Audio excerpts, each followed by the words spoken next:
Top 20 Prison Officer Interview Questions and Answers. Preparing for a prison officer interview? Master these top 20 questions and answers to showcase your professionalism, integrity, and readiness to handle the challenges of correctional work. 1. Why do you want to become a prison officer? I want to become a prison officer because I believe in maintaining order, ensuring safety, and positively impacting the lives of inmates. I am drawn to roles that combine discipline, structure, and the opportunity to support rehabilitation. The position allows me to use my communication and conflict resolution skills in high-pressure environments. I respect the justice system and want to contribute to making correctional facilities safer for both staff and inmates. Additionally, I value teamwork and feel confident working in environments where strong collaboration is essential. This role aligns with my personal values and professional aspirations. 2. What do you know about the role and responsibilities of a prison officer? A prison officer's primary responsibilities include maintaining safety, security, and order within a correctional facility. This involves supervising inmates, conducting searches, enforcing rules, preventing escapes, and responding to emergencies. Officers also monitor inmate behavior, report incidents, and support rehabilitation programs. They must communicate effectively, remain calm under pressure, and maintain professional boundaries at all times. Prison officers also play a key role in preventing violence, managing conflicts, and ensuring the rights and welfare of inmates are respected. The role demands a balance between authority and empathy, along with a strong understanding of institutional procedures and protocols. 3. How would you handle a violent or aggressive inmate? I would first prioritize the safety of everyone involved by keeping a safe distance and using de-escalation techniques such as calm communication and assertive but non-threatening body language. If the inmate remained aggressive, I would call for backup and follow all safety protocols. I'd avoid physical engagement unless absolutely necessary and only within the limits of my training.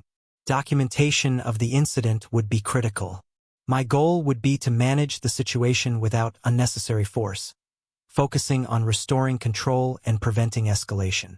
Consistently applying procedures while staying composed is essential in handling violent inmates effectively. 4. Describe a time when you had to remain calm under pressure. In my previous role in a security position, I encountered a situation where a group became hostile during an event. Tensions escalated quickly, and others began panicking. I remained calm, assessed the scene, and called for assistance while clearly communicating with those involved to de-escalate the situation. My composed demeanor helped stabilize the group, and we resolved the issue without physical confrontation. I later received commendation for my response. This experience taught me that maintaining control over my emotions and focusing on clear, measured actions are key to managing high-stress situations effectively and safely. 5. How do you deal with stress or emotionally challenging situations? I deal with stress through preparation, physical fitness, and regular reflection. In emotionally challenging situations, I remain focused on my responsibilities and follow protocols to guide my actions. I practice deep breathing, seek support from colleagues, and ensure I process difficult events constructively. Maintaining a healthy work-life balance and speaking with a mentor or supervisor when needed helps me stay grounded. I understand that correctional work can be intense, but staying mentally resilient and emotionally aware is crucial. I also believe in ongoing training and stress management strategies to remain effective and emotionally strong in the role. 6. How would you respond to witnessing misconduct by a fellow officer? If I witnessed misconduct by a fellow officer, I would take the situation seriously and report it through the appropriate chain of command. Integrity and accountability are vital in correctional environments. I would document the incident accurately and ensure my actions align with institutional policies and ethical standards. If immediate safety was at risk, I'd intervene appropriately and call for assistance. Maintaining a culture of professionalism and trust is essential, and turning a blind eye to misconduct can undermine safety and morale. I believe all officers must be held to the same standard, including myself. 7. What steps would you take to de-escalate a conflict between inmates? First, I'd assess the level of threat and ensure backup is available if needed. I would approach the situation calmly and assertively, using a firm but non-aggressive tone to gain control. I'd separate the individuals if possible and give clear, simple instructions to reduce confusion. Active listening and understanding triggers can help calm emotions. After de-escalation, I'd document the incident, involve relevant staff for follow-up, and monitor those involved to prevent recurrence. Consistency, fairness, and composure are critical in preventing violence and encouraging respectful behavior within the facility. 8. Tell us about a time you had to enforce rules or discipline. In a previous role as a team supervisor, I had to address a colleague repeatedly violating break policies. I spoke to them privately, reminded them of the rules, and explained the impact of their behavior on team morale. When the issue persisted, I formally documented the behavior and escalated it according to company policy. Though uncomfortable, I handled the situation professionally and respectfully. The outcome reinforced the importance of accountability and fair rule enforcement. This experience prepared me for the prison officer role, where upholding standards and ensuring consequences are necessary for safety and order. 9. How would you ensure the safety of yourself and others in a prison environment? I would ensure safety by consistently following procedures, staying alert, and maintaining strong situational awareness. Regular communication with colleagues and immediate reporting of suspicious behavior are crucial. I'd conduct thorough checks, enforce rules fairly, and avoid complacency in routine tasks. Knowing the layout, inmate routines, and emergency protocols helps me react quickly when needed. I would also participate actively in training to stay prepared for any scenario. Prioritizing teamwork, anticipating risks, and remaining calm under pressure are key to protecting both staff and inmates in a high-risk environment. 10. How do you maintain professional boundaries with inmates? Maintaining professional boundaries begins with clear, respectful communication and consistent enforcement of rules. I avoid personal disclosures, favoritism, or behavior that could be misinterpreted as inappropriate or overly familiar. I treat all inmates fairly, maintain emotional distance while still being humane, and follow institutional guidelines strictly. If an inmate attempts to overstep boundaries, I would address it immediately and report it if necessary.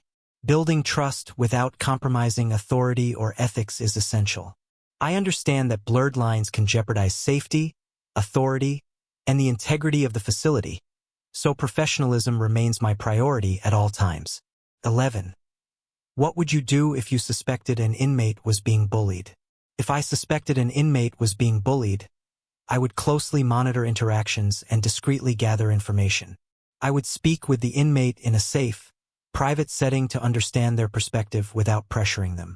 If bullying was confirmed or strongly suspected, I would report it according to protocol, ensure the inmate's safety through separation or protective measures, and document everything. I'd also notify relevant staff, such as caseworkers or supervisors, for further support. Early intervention is crucial to prevent escalation, and I take bullying seriously as it affects not only the individual but overall prison safety. 12. How do you manage cultural and personal differences in a prison setting? I manage cultural and personal differences by treating everyone with respect, fairness, and professionalism, regardless of background. I remain aware of biases, listen actively, and avoid making assumptions. In a diverse prison population, cultural sensitivity helps prevent misunderstandings and tensions. I educate myself on various cultures and beliefs and follow institutional policies that promote inclusivity and equal treatment. If conflicts arise from these differences, I handle them calmly and fairly, ensuring all parties feel heard. Promoting a respectful environment supports rehabilitation and reduces incidents. As a prison officer, maintaining neutrality and professionalism is essential in every interaction. 13. What experience do you have that prepares you for working in corrections?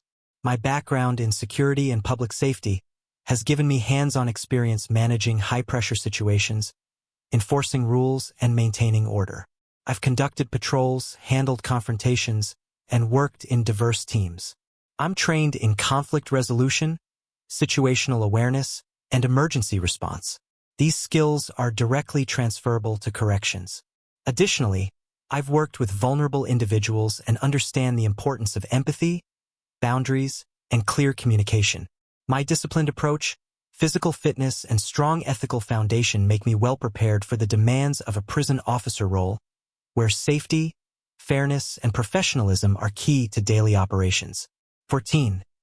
How would you react if an inmate offered you a bribe? If an inmate offered me a bribe, I would refuse immediately and document the incident according to protocol. I'd report it to my supervisor without delay. I understand that even small favors can compromise safety, blur boundaries, and undermine authority. Accepting or ignoring such behavior opens the door to manipulation and corruption. As a prison officer, maintaining integrity is non-negotiable. I would remain professional, not react emotionally, and treat the inmate respectfully while taking the correct action. Upholding the rules protects not only me but the facility's security and the public's trust in the correctional system. 15. Why is teamwork important in a correctional facility? Teamwork is critical in a correctional facility because officers rely on one another for safety, communication, and support. Coordinated efforts are essential when responding to incidents, conducting searches, or maintaining control during emergencies. Strong teamwork reduces response time, minimizes risks, and ensures consistent enforcement of rules. It also boosts morale and creates a safer, more cohesive environment for staff and inmates alike. I believe in open communication, mutual respect, and always having my colleagues' backs. In a high-stress environment like a prison, you can't work effectively in isolation. Teamwork directly impacts operational success and safety. 16. How do you prioritize tasks during a prison emergency? In a prison emergency, I prioritize tasks based on immediate risk to life and safety. My first step is to assess the situation quickly and call for backup if needed. I follow emergency protocols, focusing on securing the area, protecting staff and inmates, and preventing escalation. Communication is key. I'd coordinate with colleagues and update superiors as the situation unfolds. Once the threat is contained, I assist with headcounts, secure evidence if applicable, and complete required documentation. Prioritizing calm decision-making, teamwork, and adherence to procedures ensures a structured, effective response during high-pressure events. 17.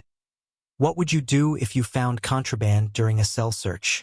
If I found contraband during a cell search, I would secure the item safely without disturbing its condition and report the discovery immediately, following facility procedures. I document the incident thoroughly, including time, location, and individuals involved. Depending on the nature of the contraband, I might isolate the inmate or notify relevant departments such as intelligence or investigations. Chain of custody protocols are essential to preserve the integrity of the evidence. I understand that finding contraband can indicate larger security concerns, so I would treat the matter seriously while maintaining professional conduct and proper documentation throughout the process. 18. Describe a time you made a difficult ethical decision. In a previous role, I discovered that a colleague was repeatedly ignoring safety protocols during night shifts. It was difficult because we had a friendly working relationship, but I knew I had to act in the best interest of the team and facility. I reported the behavior to a supervisor, knowing it could affect our rapport. Although uncomfortable, I knew accountability was more important than personal feelings. The issue was addressed professionally, and operations improved. This taught me that ethical decisions often require courage, and I'm committed to upholding standards even when it's personally challenging. 19. What do you think are the biggest challenges facing prison officers today? Some of the biggest challenges include understaffing, rising mental health issues among inmates, and increased violence or gang-related activity.